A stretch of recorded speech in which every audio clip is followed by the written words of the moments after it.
욥기 강의 네 번째 시간입니다. 오늘은 하나님께 복을 받았은즉 화도 받지 아니하겠느냐, 하나님께 복을 받았은즉 화도 받지 아니하겠느냐라는 제목으로 말씀 전합니다. 오늘 설교 제목뿐만 아니라 말씀 역시 그 해석과 적용에 매우 세심한 주의가 필요합니다. 설교 시간에 졸지 마시고요. 그래서 엉뚱하게 듣고 제멋대로 해석하거나 적용하지 않도록 좀 주의해서 말씀을 들으시고 생각해 주셨으면 좋겠습니다. 집사람이 지난주에 저보고 욥기 설교를 좀 빨리 끝내래. 지겹대. 너무 똑같은 얘기들이 반복이 되니까 좀 빨리 요약해서 핵심만 요약해서 끝냈으면 좋겠다라고 얘기를 하더라고요. 그래서 제가 절대로 그럴 수 없다라고 얘기를 했습니다. 정재영 시사님이 언제 한번 그 속회 때 이런 얘기를 하시더라고요. 목사님, 우리가 그 주기도문을 외우는데, 주기도문 이제 새로 우리 교회는 새 번역으로 된 주기도문을 읽잖아요. 그걸 읽는데 현재 벌써 그게 한 7, 8년 되거든요. 근데 옛날 것도 다 까먹고요, 새 것도 외우지도 못하겠더라는 거예요. 근데 저도 그래요, 사실은요. 그래서 제가 그것을 이렇게 보면서, 그러니까 이미 우리 머리에는 뭐가 박혀져 있는 거예요. 옛날 그 주기도문이 박혀져 있는데 그거를 바꾸려고 지금 7년, 8년째 하는데 새 거를 아직도 못 받아들이고 있는 거예요. 이게 뭐냐면 우리가 갖고 있는 고정관념이라는 게 얼마나 강력한지를 제가 깨닫게 되어요. 그러니까 저뿐만 아니라 여러분도 마찬가지예요. 여러분이 갖고 있는 고정관념들, 특히 욥기는 우리가 수천 년간 계속되어져 왔던 어떤 신앙의 고정관념들을 깨트리는 말씀이거든요. 지금도 계속되어지고 있는 욥의 시대가 족장의 시대, 수천 년, 4천 년 전 이상 되어진 이 옛날의 이야기가, 그 고정관념이, 그때 나타났던 고정관념들이 지금까지 수천 년을 거쳐서 계속되어졌던 고정관념. 그래서 지금도 우리에게 여전히 가장 강력한 신앙의 고정관념으로 자리하고 있는 그 신앙의 그 관점들을 깨고 새로운 신앙의 관점들을 우리에게 제시해주는 말씀이 욥기란 말이에요. 그러니까 이게 쉬운 일이 아니다라는 거예요. 욥기가 내용으로 보면 아주 간단해요. 사실 욥기 제가 강의 1편만 들으면 그 욥기의 전체적인 주제나 내용들을 다 할 수 있는데도 불구하고 욥기가 42장에 걸쳐서 긴 내용으로 우리에게 말씀하고 있는 이유는 뭐냐면, 그만큼 우리가 갖고 있는 고정관념, 편견, 그런 것들을 극복하고 깨는 것들이 얼마나 어려운지를 알기 때문에 성경에 이렇게 얘기하는 거예요. 아침 묵상도 들어보면은 어떤 분이 그러더라고요. 맨날 그 얘기야, 그 얘기 같대. 아니, 나도 하다 보니까 그 얘기야, 그 얘기인 것 같아. 근데 뭐냐면 그만큼 유대인들이, 베드로가 이방인들에 대한 편견, 그러니까 사도행전이 뭐예요? 예수 그리스도의 복음이 예루살렘과 온 유대와 사마리아를 거쳐서 세계 땅끝까지 이르러 전파되어지는 과정들을 거치는데, 유대를 벗어나고 사마리아를 벗어나고 그리고 이방인들에게까지 전해지기까지는 우리는 아주 간단하게 듣고 있지만은 그들에게는 수천 년간 지속되어졌던 그 선민의식이다라는 자신들의 고정관념, 신앙적인 어떤 그 고정관념들을 뛰어넘지 않고서는 그게 불가능한 일이란 말이에요. 그러니까 비슷한 이야기들이, 그래서 이방인 고넬료에게 복음을 전하는 그 사도행전 10장의 얘기가 그토록 긴 거예요, 사실은요. 근데 여러분들 들으면서 왜 목사님은 맨날 그 얘기야, 그 얘기인 것 같은 걸 또 얘기하고 또 얘기하는데, 그럼에도 불구하고 여전히 우리는 편견, 인종에 대한 편견, 민족에 대한 편견, 또 타종교인에 대한 편견들을 가지고 살아가고 있어요. 우리는 그런 베드로와 같이 그 편견들을 극복하고 고정관념을 깨워버리고 신앙생활을 하느냐? 아니요. 우리 역시 여전히 숱하게 많은 고정관념들 속에서 사로잡혀서 그것을 깨트리지 못하고 하나님을 믿는다고 하면서 사실은 누구를 믿고 있는 거예요? 자기의 신념, 고정관념들을 믿으며 신앙생활을 하고 있다는 거예요. 욥기의 말씀이 그렇다는 거예요. 여러분의 고정관념들을 깨트리지 아니하고는 욥기의 말씀은 절대로 받아들일 수도 없고요, 적용되어질 수도 없고요, 바르게 해석되어질 수도 없다라는 것입니다. 오늘 우리가 함께 읽은 욥기 2장의 말씀, 욥기 2장 1절로 10절의 말씀은 사실 욥기 1장의 내용과 거의 비슷해요. 어찌 보면은 조금 그 고난의 내용만 달라졌지 그 과정이나 구조는 사실 똑같다고 해도 지나치지 않습니다. 욥기 1장의 내용이 무엇이었습니까? 욥은 남들이 부러워하는 그야말로 그 동방 최고의 복을 받았다라고 여겼던 사람이었습니다. 그런데 그 모든 자기가 받았던 복이라고 생각했던 것들을 한순간에 다 잃어버리고 맙니다. 성경은 그것에 대해서 이렇게 설명하고 있죠. 동방에서 최고의 부자였던 욥이 스바 사람들이 침략해서 그의 짐승을 뺏어가고 종들을 죽이고 갈대 사람들이 침략해서 그의 짐승과 종들을 뺏어가고 하늘에서 불이 내려서 그의 짐승과 불들을 태워버리고 그래서 그의 소유였던 모든 가축들 모든 종들을 다 잃어버리고 맙니다. 그런데 욥의 불행은 욥에게 닥친 재앙은 단지 가축과 종들을 잃는 것으로만 그치지 않았습니다. 모두가 부러워했던 욥의 7 아들과 3 딸 역시 갑작스럽게 불어닥친 돌풍으로 인하여 집의 4 기둥이 무너져서 그 자리에서 다 죽고 맙니다. 이 모든 일들이 다 한순간에 일어난 일이에요. 이게 재앙이라는 게 한순간에 우리의 모든 것을 빼앗아갈 수 있을 만큼 파괴적이고 치명적이다라는 것을 성경은 이야기하고 있습니다. 한순간에 일어난 재앙으로 인하여 욥은 남들이 부러워하는 모든 것들을 다 잃어버리고 말았습니다.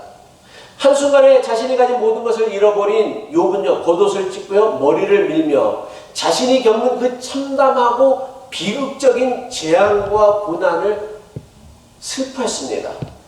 하지만 자신이 닥친 참담하고 비극적인 재앙을 겪으며 그가 슬퍼하며 안타까워 애통해하면서도 성경은 기록하기에 욥은 끝까지 하나님을 원망하지 않았다라고 기록하고 있습니다. 욥기 1장 22절의 말씀이죠. 이 모든 일에 욥이 범죄하지 아니하고 하나님을 향하여 원망하지 아니하니라.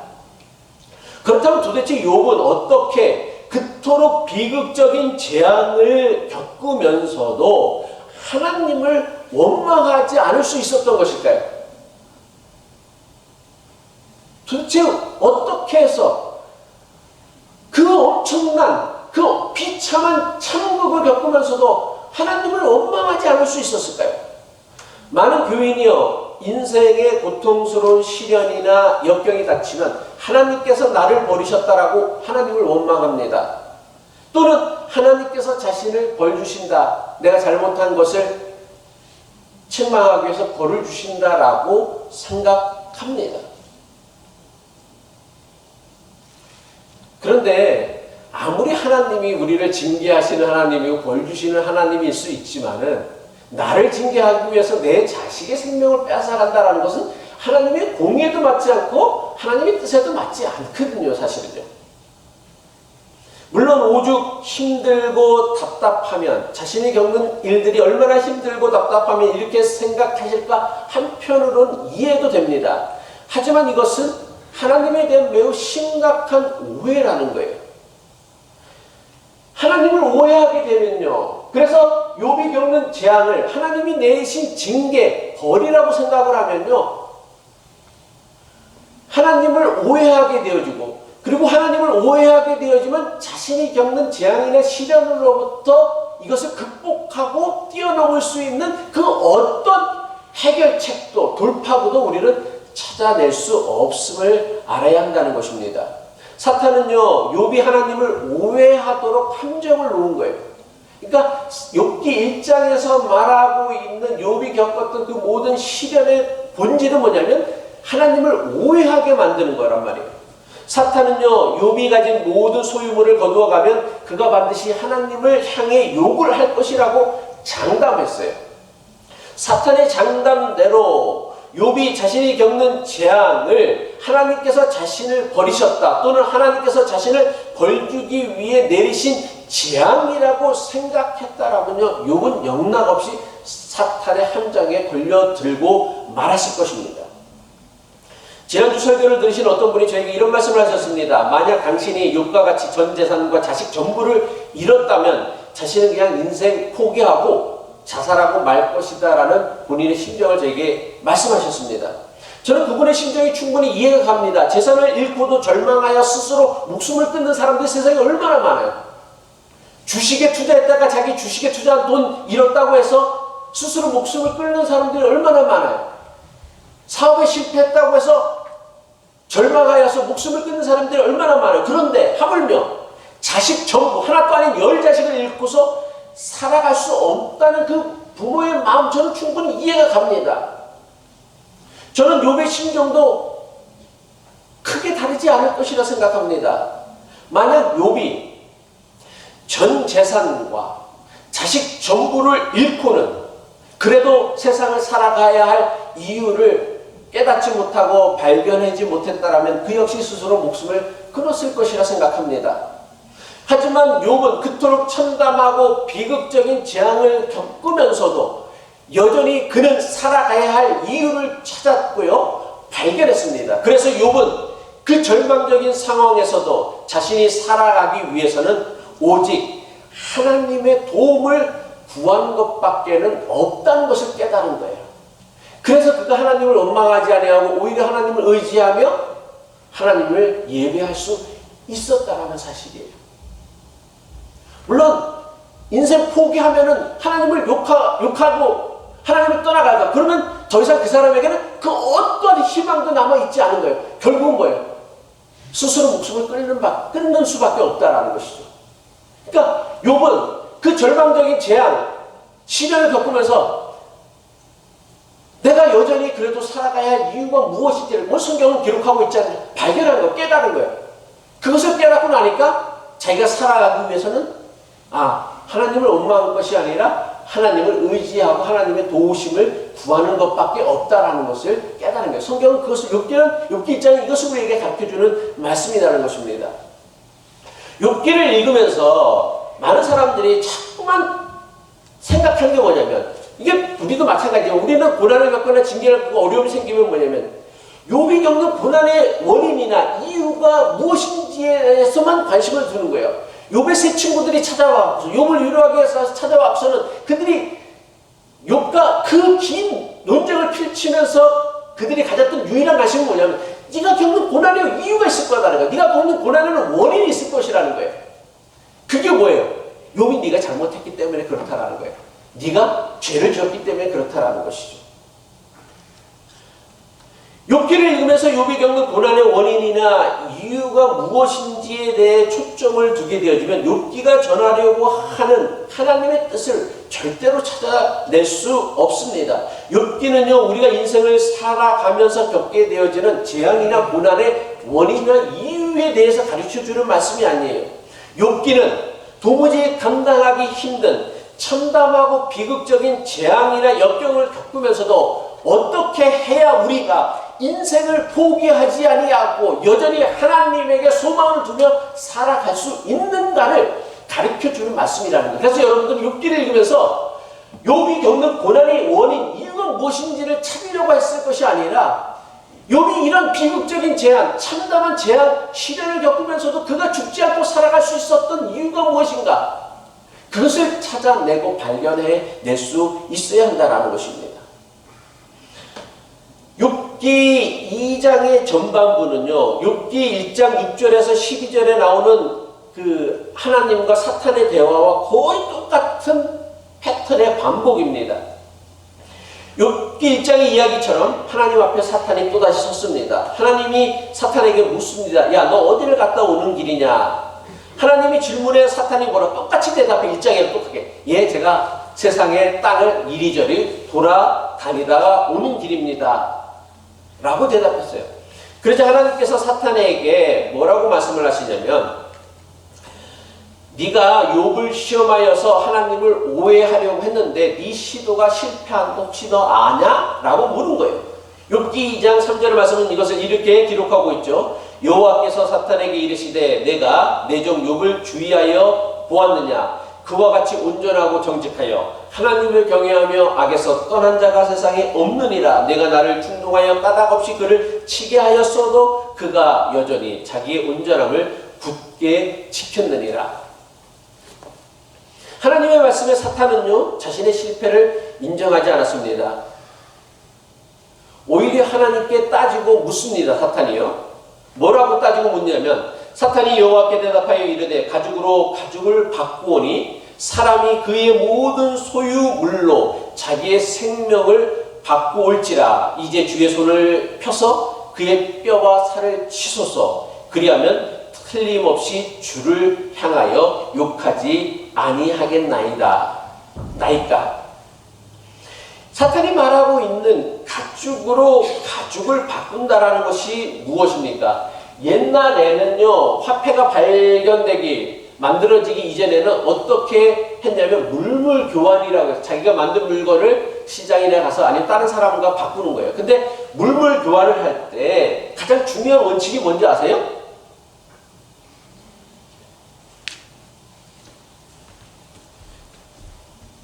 시장님, 나 이거 줄 테니까 그 가방 놔줄래? 바꿀래?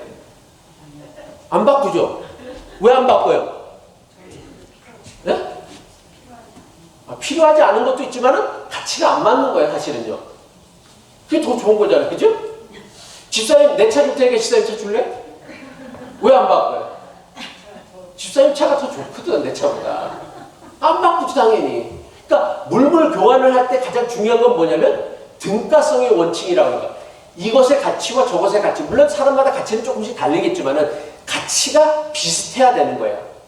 그래야 이걸 바꿀 수 있다는 거예요. 그러니까 무슨 얘기냐면 가죽으로 가죽을 바꾼다는 건 뭐냐면 가죽의 가치에 해당되는 것만을 가죽으로 바꿀 수 있다라는, 가죽을 얻을 수 있다라는 거예요. 이것은 그 유목민, 중동의 베두인들, 그러니까 유목민이었던 베두인들의 속담이라고 했는데 그들은 이제 유목 생활을 하니까 화폐가 개발되기 전에 여러 군데를 다니면서 이렇게 물물 교환을 하면서 살아갔던 거예요. 근데 그들이 가진 원칙이 뭐냐면 가죽은 가죽으로 바꿀 수 있다. 그러니까 터무니없는 것을 갖고서 이제 바꾸려고 했던 사람들이 있었겠죠. 그러니까 그렇게는 못 바꾼다. 가죽은 오직 가죽으로만 바꾼다라고 얘기한 거예요. 사탄이 왜 이런 이야기를 하는 것입니까? 비록 욥의 모든 소유물과 자식을 빼앗아 갔지만 이것으로는 충분하지 않다는 거예요. 등가성이 성립되어지지 않았다라는 거예요. 무슨 이야기냐면 사람이 자기 소유나 자식을 잃었다고 해서 이것이 인생의 막다른 골목은 아니다라는 거예요. 그래서 사단이 뭐라고 얘기하냐면 사람은 자기의 생명을 위해서라면 자신의 전 재산은 물론 심지어 자기 자식도 포기할 수 있다라고 말하는 거예요.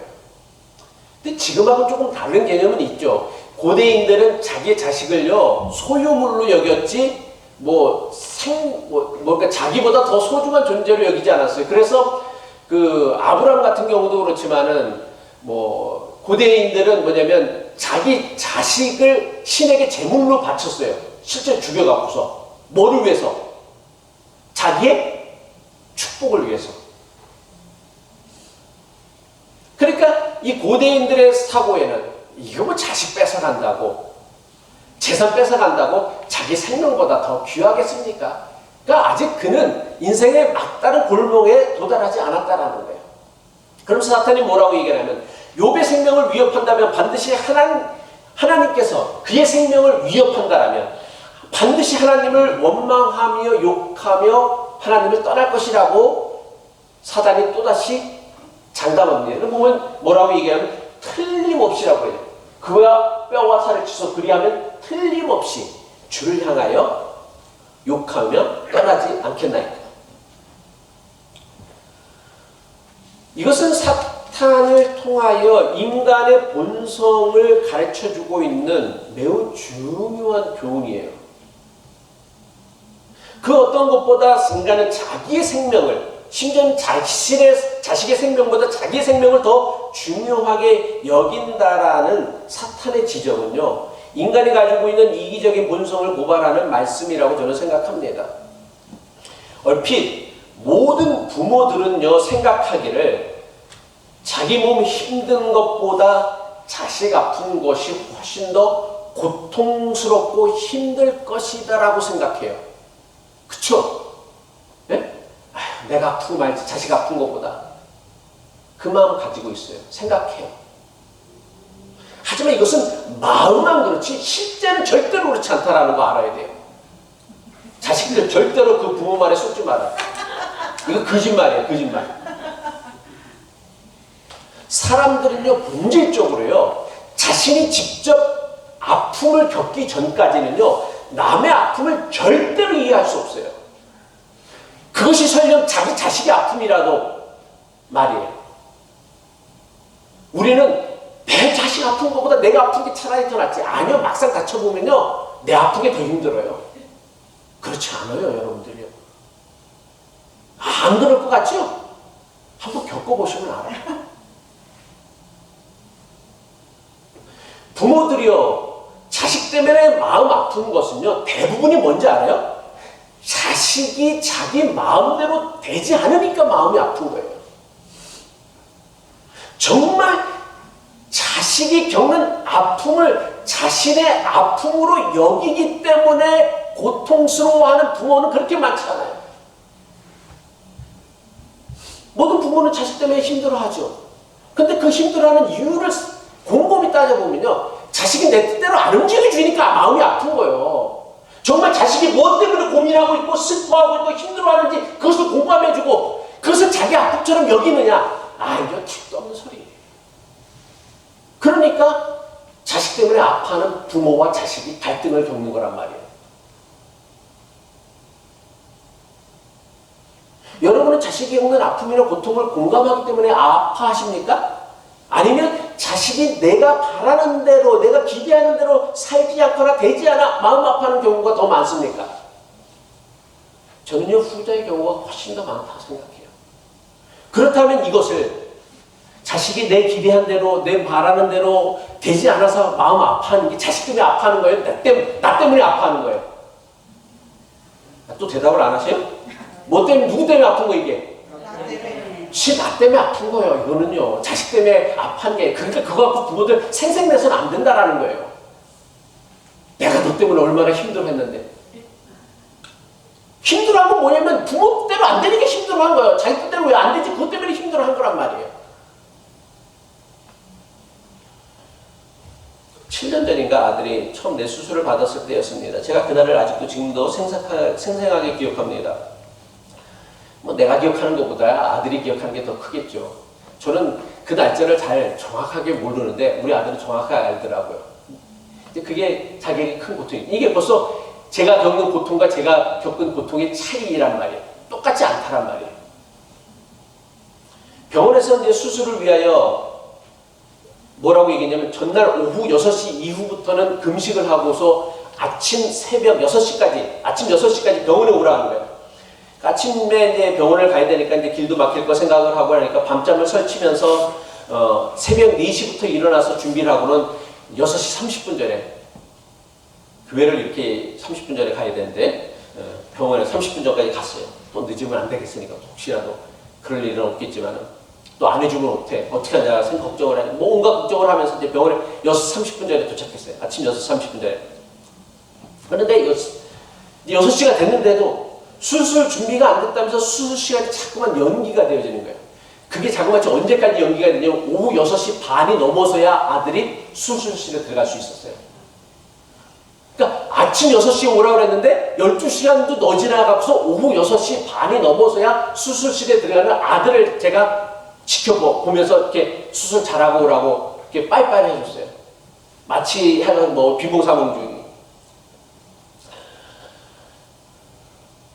그냥 기다리다가 다 지쳐서 쓰러질 적이었어요. 너무 힘들었어요, 사실 그 기다리는 게. 근데 아들을 우리가 부부가 수술실에 보내고 나서 우리 부부가 제일 먼저 한 일이 뭔지 아세요? 예? 예? 챕터 가서 기도했을까요? 맞아. 어떻게 알아요? 내가 얘기 안 했는데? 그렇지. 여러분들도 나랑 똑같은 아들 보내고 나서요. 바로 그 우아지마가 가서 그 병원에 우아지마를 갖고 왔고 우아지마가 가서 국수랑 뭐 김밥 그런 걸 사 먹었어요. 그러면서 우리가 뭐라고 얘기를 했냐면 스스로 또 합리화를 해야 되잖아. 그러니까 우리가 밥을 든든히 먹어야 아들이 수술을 마치고 오면 병간호를 잘할 거야. 그러니까 우리가 빨리 밥을 먹자. 그래서 밥을 먹었어요. 뭐 입으로 들어간지 코로 들어간지 알지도 못하고 먹었어요. 근데 밥을 다 먹고 나니까 갑자기 요즘 말로 현타가 와요. 현타. 그 요새 한국에서 유행하는 말인데 현실자각탐이라고. 아, 내가 내 자신이 어떠한가, 내 자신의 모습을 깨닫게 되어졌다라니까. 아버지라는 작자가요, 아들을요 수술실에 보내고 나서는 자기 배고프다라고 허겁지겁 밥을 먹은 제 자신이 너무나 한심하게 느껴진 거야. 이러고도 아버지냐? 우리 집사람도 마찬가지였겠죠. 비슷한 얘기를 했어요. 똑같이 그 얘기를 하면서 너무 슬퍼서, 그게 밥 먹고 나서 당장 배고픈 거를 면했는데 그러니까 너무 슬퍼진 거야. 걔는 수술하고 나서도 또 며칠을 밥을 못 먹어야 되는데 내 배고프다고 내가 밥을 먹는 제 자신이 너무 비참했어요. 한심하게 느껴졌어요. 저만 쓰레기요? 아마 여러분도 저와 비슷한 상황이라면 별반 다르지 않을 것이라 생각해요. 저는 이게 우리의 수준이고요, 우리의 한계라고 생각합니다. 자식이 아무리 아파도요, 내 배는 고픈 게 우리의 현실이란 말이에요. 자식이 힘든 것보다 그 힘들어하는 자식 보면서 힘들어하는 자기 자신을 우리는 더 불쌍하게 여긴다니까. 그러니까 자식을 불쌍히 여기는 게 아니라 자식 때문에 힘들어하는 자기 자신을 우리는 더 불쌍히 여기면서 내 인생이 왜 이렇게 불쌍하냐, 불행하냐라고 한탄을 한다니까요. 이게 우리의 현실이란 말이에요. 이게 우리 실제 모습이란 말이에요. 그러니까 착각하지 마세요. 뭐 여러분이 대단한 사람인 것처럼, 대단한 부성애를 가지고 있는 사람인 것처럼 착각하지 말아요. 그리고 자식들은요, 절대로 부모에게 속지 말아요. 부모들 그렇게 대단하지 않아요. 그냥 여러분과 똑같은 나약한 인간이란 말이에요. 다만 부모라는 책임이 더해졌을 뿐이지. 상준아, 아들, 아버지 잊지 말아라. 미안하다. 사단의 도발에 하나님께서는요, 욥의 생명을 하는 것만 빼고는 사단이 원하는 대로 마음대로 한번 해보라는 거예요. 사단은 즉시로 욥을 쳐서는요, 그의 발바닥에서부터 정수리까지 종기가 나겠습니다. 사단이 이에 여호와 앞에서 물러가서 욥을 쳐서 그의 발바닥에서 종수리까지 종기가 나게 한지라. 발바닥에서 종수리까지라는 표현은요, 사람의 신체 전부를 나타내는 히브리의 대반역적인 문학적인 표현이에요. 우리말에도 비슷한 표현이 있죠. 우리는 뭐라고 해요?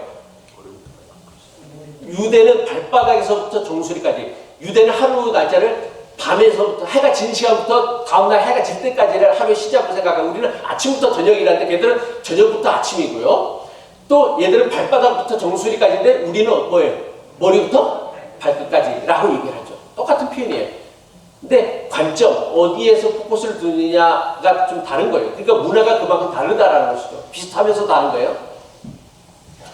종기라고 하니까 우리는 대수롭지 않은 병증으로 생각할 수 있습니다. 하지만 욥이 살던 시대에 종기와 같은 피부병은요, 대단히 고통스러운 병이었으며 심지어 사람의 목숨까지 또 위태롭게 하는 아주 심각한 질병이었습니다. 게다가 이 병이 가지고 있는 좀 치명적인 고통은 뭐냐면, 피부병이 어때요? 사람들이 보기에 흉측해요. 피부병은. 그래서 당시 피부병에 걸린 사람들은 어떻게 여기냐면 부정한 사람이라고 여겼어요. 하나님의 벌을 받은 부정한 사람이다 여겼어요. 대부분의 피부병들이 전염성들이 있기 때문에 그래서 부정한 사람이 여겨서 이 피부병에 걸린 사람들은요, 사람들과 어울려 함께 살 수 없고 마을 밖으로 쫓겨나가서 병이 나을 때까지. 그래서 옛날에 보면 성경 보면 문둥병자들이 따로 쫓겨나가서 자기들끼리 모여 살기도 했고, 물론 이건 지금도 마찬가지입니다. 그럼 병이 나을 때까지 혼자 살아야 했단 말이에요. 욥의 신세가 꼭 그랬어요. 욥기는 기록하기를요, 욥이 제 가운데 앉아서는 깨진 질그릇 조각을 가져다가 자신의 몸을 긁었다라고 했습니다. 욥기 2장 8절이죠. 욥이 제 가운데 앉아서 질그릇을 가져다가 몸을 긁고 있더니, 여기서 죄는 성경에서 흔히 사용하는, 메타포로 사용하는 참회나 회개를 의미하는 게 아니에요. 여기서 죄는, 또 이거를, 욥이 많은 그 설교들을 이렇게 참고해 보니까 욥이 제 가운데 앉았던 것을 욥이 자신의 죄를 참회했다라고 해석하는 경우가 있는데, 그런 경우는 아니에요. 욥은 절대로 자신이 죄가 있다라고 인정을 하지 않았어요. 욥기는 애당부터 그것을 설정하고 한 것이기 때문에 이것을 참회했다라고 해석을 하는 순간 욥기는 그 본질 메시지로부터 엉뚱한 방향으로 흘러나가게 된단 말이에요. 그래서 여기서 죄는요, 참회나 회개를 의미한 것이 아니라, 여기서 죄는 사람들이 마을 밖에다 갖다 버린 쓰레기 더미를 의미하는 거예요. 그래서 죄라는 히브리어에는 뭐가 있느냐면 쓰레기라는 의미가 있는데, 그러니까 쓰레기 더미에 앉아 있다라는 거예요. 그리고 욥이 질그릇 조각으로 자신의 몸을 긁었다라는 것은 자신의 몸에 난 종기와 부스름 또는 그 가려움증을 해소하려는 그의 정말 비참한 모습들을 극대화하여 표현한 말씀이라 할 수 있습니다. 욥은요, 단순히 육체의 질병만 갖고 있었던 것이 아니었습니다. 욥은 모든 사람으로부터 부러움과 존경을 받았던 위치에서 한순간에 모든 것을 잃어버린, 그래서 하나님의 저주와 심판을 받은 부정한 사람이 되어져서 사회적으로도 완전히 격리되어진 거예요. 그러니까 사람이 겪는 고통도 참 힘들지만, 육체적인 질병이나 어떤 사업의 실패 같은 것도 힘들지만, 그보다 더 견디기 힘든 게 뭔지 알아요? 사람들의 평판이란 말이에요. 야, 저 사람 저렇게 잘 나가다 한순간에 쫄딱 망해버렸다. 아유, 꽃이다. 잘됐다. 뭐 그런 평판들, 저렇게 망했다, 저렇게 잘난 척하더니 저렇게 됐다, 그런 것들이 더 힘든 거예요, 사실은요. 그죠? 욥이 그 지경이 되어졌다는 말이에요. 그야말로 몸도 마음도 완전히 땅바닥에 떨어진 절망적인 상태에 빠지게 되어졌습니다. 더 이상 나락으로 떨어질 수 없을 정도로 인생의 나락까지 떨어지게 되어진 거예요. 욥이 겪고 있는 상황은 그야말로 죽지 못해서 어쩔 수 없이 살아가야 하는 지경이었습니다. 욥이 잿더미에 앉아서는 깨진 도자기 조각으로 자신의 종기를 긁고 있는 욥의 모습을 본 아내가 뭐라고 얘기를 해요? 욥기 2장 9절이죠. 그의 아내가 그에게 이르되 당신이 그래도 자기의 온전함을 굳게 지키느냐 하나님을 욕하고 죽으라. 욥의 아내는요, 하나님의 심판을 받아갖고서 저토록 비참한 지경이 되었음에도 여전히 자신의 흠없음을 주장하는 남편 욥을 도무지 이해할 수 없는 거예요. 여기서 자기의 온전함이란 뭐냐면 내가 하나님 앞에 죄가 없음을 주장하는 거란 말이에요. 누가 봐도 너는 하나님의 저주를 받은 거야, 하나님 심판을 받은 거야, 벌을 받은 거야. 아내까지 그렇게 얘기를 했는데 욥은 뭐라고 해요? 야, 나 하나님의 벌을 받은 게 아니야, 그냥 살다 보니 이렇게 된 거야 라고 얘기하니까 욥의 아내가 답답해 미칠 지경이지. 그러니까 뭐야, 네가 정말 그렇다라면 그냥 네가 이렇게 살아갈 거면 차라리 하나님 욕하고 죽어버리라는 거예요. 욥의 아내가 욥에게 하는 말은요, 그 해석에 매우 주의해야 하는 말입니다. 교회의 전통은요, 아주 오랜 교회 전통은 욥의 아내를요, 믿음 없는 사람으로 해석했습니다. 그래서 유명한 그 초대교회 교부였던 아우구스티누스는요, 욥의 아내를 악마의 보조자라고 해석을 했고요. 종교 개혁을 이끈 칼뱅은 사탄의 도구라고 했습니다. 그럼 과연 욥의 아내에 대해 이렇게 말하는 것이 타당한 평가라 할 수 있을까요? 저는 절대로 여기에 동의하지 않습니다. 고대 유대인들은 신체의 질병이나 재앙을요, 하나님의 심판이라고 믿었습니다. 물론 이것은 비단 유대인들만의 믿음이 아니라 거의 대부분의 문화에서 나타나고 있는 비슷한 믿음이에요. 뭔가 심각한 질병에 걸리면 이것은 신의 저주다, 신의 심판이다라고 여긴 거예요. 심지어 지금도요, 불치의 병에 걸린 사람들을 보면, 또는 사람의 능력으로 해결할 수 없는 재앙을 겪는 것을 보면 대부분의 사람들이 뭐래요? 신이 내린 벌이다, 신이 내린 징계다라고 생각한다란 말이에요. 그러니까 욥의 아내가 욥에게 한 말은 뭐냐면, 욥이 겪고 있는 고통을 하나님께서 내린 심판이라고 믿었던 당시 그 전형적인 인물들에 대한 표현인 것이지, 욥의 아내가 특별하게 유달리 악한 아내는 아니었다라는 거예요. 보통 진짜 나쁜 아내가 있으면 남편 버리고 도망갔겠죠. 근데 아내가 끝까지 남편 버리고 도망 안 가요. 6기 42장을 보면요. 또 욥의 아내는 욥보다 더 어떻게 보면 더 큰 고통을 겪을 수 있어요. 자기가 난 자식 열이, 자기 배 아파서 난 자식 열이 다 죽었는데. 그러니까 욥의 아내를 특별하게 유달리 악한 아내라고 할 수 없어요. 하지만 욥은 자기 아내와의 생각과는 전혀 달랐습니다. 욥은 자신에게는 그 어떤 잘못이나 죄가 있다고 생각하지 않았습니다. 자신에게 죄나 잘못이 없다고 생각한 욥은요, 당연히 자신이 겪는 재앙이나 질병을요, 하나님께서 내리신 심판이라고 생각하지 않은 것입니다.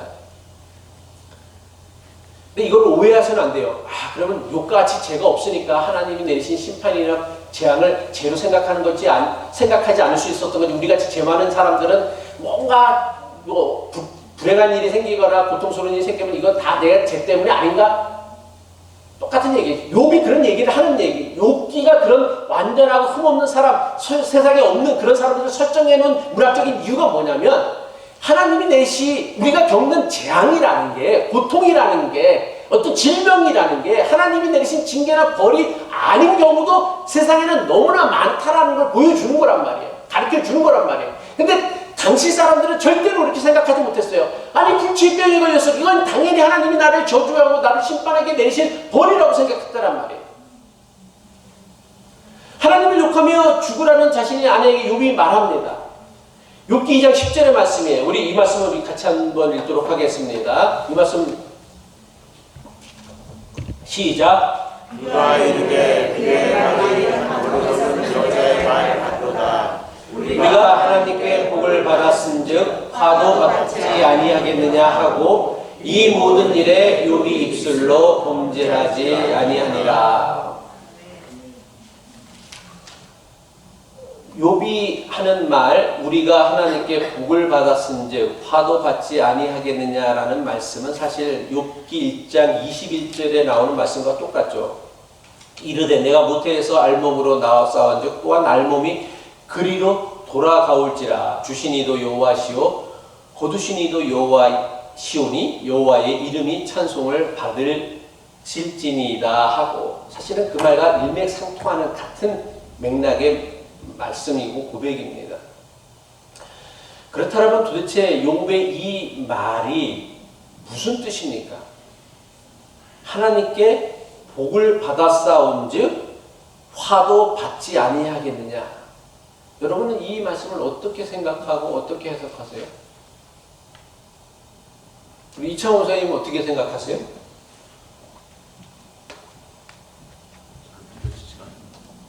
생각을 안 해보셨어요? 그래서 지금 생각해 보시라고요.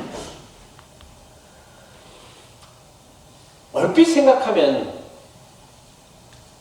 욥의 아내의 생각과 주제가 다를 바 없어 보여. 아니, 하나님 앞에 우리가 복을 받았고 또 하나님이 내리신 벌을 받았다. 그 말 아닌가라고 생각하는데, 욥의 이 말은요, 자신에게 재앙이나 질병이 생겨난 것이 자신의 잘못이나 죄 때문이 아니다라는 거예요.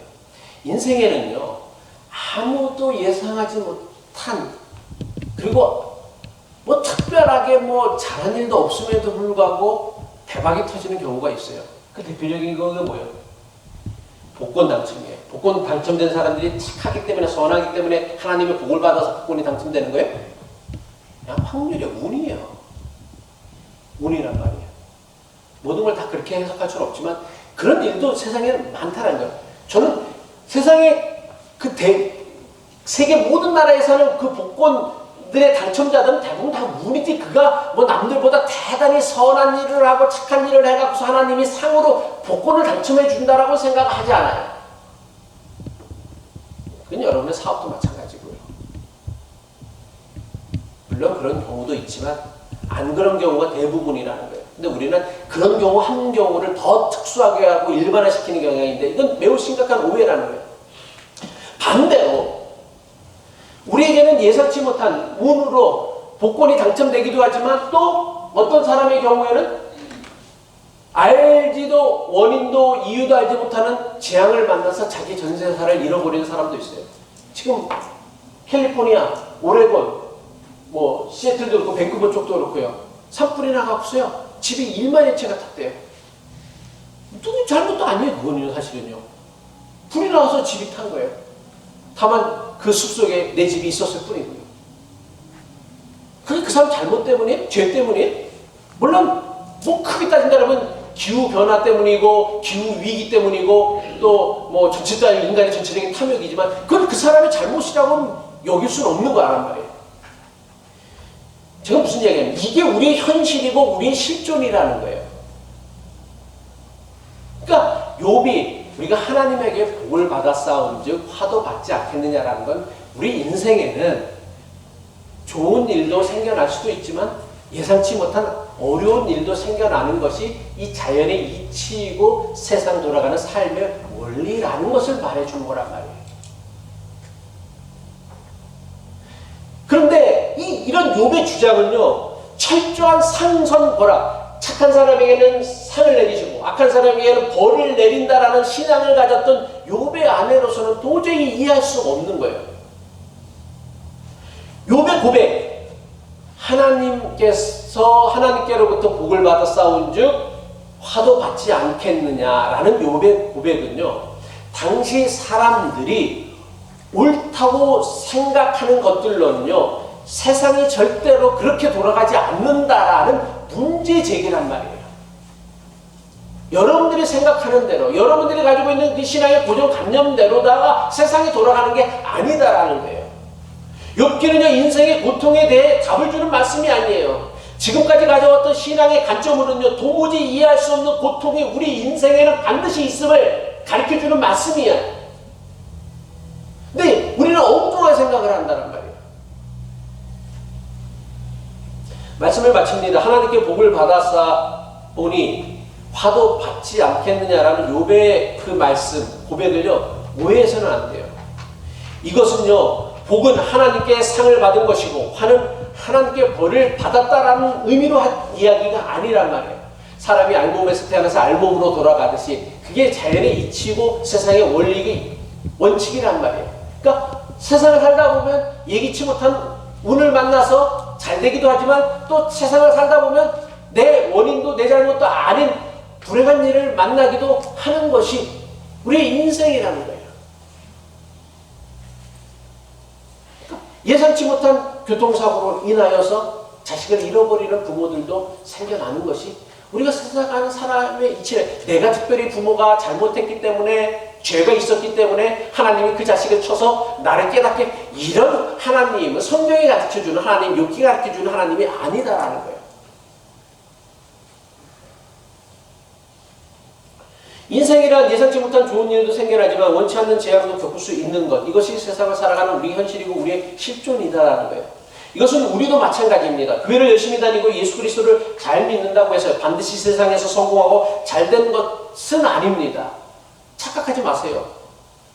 교회를 잘 다니고 신앙생활 잘하면 세상에서 다 잘되고 자녀가 잘되고 형통하고, 물론 그러면 너무 좋겠지만은 저도 바라요, 원하는 거예요. 이왕이면 우리 교회 다니는 부모들이 또 가정들이 다 사업에 성공하고 잘되고 또 자녀들도 복됐으면 좋겠는데, 그렇지만 그거를 내가 예수님의 이름으로 보장해 줄 수도 없는 거예요. 그건요. 또 예수님도 그걸 보장해 주시지도 않으셨고요. 그렇다고 그러면 꼭 못 될 것이냐? 뭐 예수님 믿으면, 예수님 따라가면 그 십자가를 지고 나를 따라가서 제가 다 고난의 길이고 뭐 고통의 길이냐? 또 그렇지도 않다라는 거예요. 무슨 이야기를 제가 하냐면, 이런 것들은 예수 그리스도를 믿는 신앙과는 별 상관이 없다는 거예요. 그러니까 예수 그리스도를 믿는 것과는 별 상관이 없는 걸 우리는 신앙의 가장 중요한 가치로 삼고서 그걸 붙잡고 신앙생활 하니까 얼마나 어리석은 거예요. 이건 상관이 없는 건데, 이건 예수 그리스도를 믿는 신앙과는 큰 별 상관이 없는 건데 우리는 그걸 신앙생활에 있어서 가장 중요한 목적과 가치로 삼고 그걸 붙잡고 신앙생활하고 있다란 말이에요. 욥기는 그것을 고발하는 거예요. 욥의 고백이 이걸 고발하는 거란 말이에요. 물론 잘 나갈 땐 좋겠죠. 그러면 하나님의 은혜고 하나님이 나를 축복해 주셔서 그래서 막 하나님한테 막 교회를 위해서 자기 모든 것들 막 다 바칠 것 같이 이렇게 하지만 근데 예상치 못한 실행이 닥치면 이런 사람들은 절대로 자기에게 닥친 고난을 받아들일 수가 없어요. 극복해낼 수가 없어요. 하나님 나를 버리셨어. 나를 저주하셨어라며 하나님을 원망하고 욕하고 떠나갈 수밖에 없어요.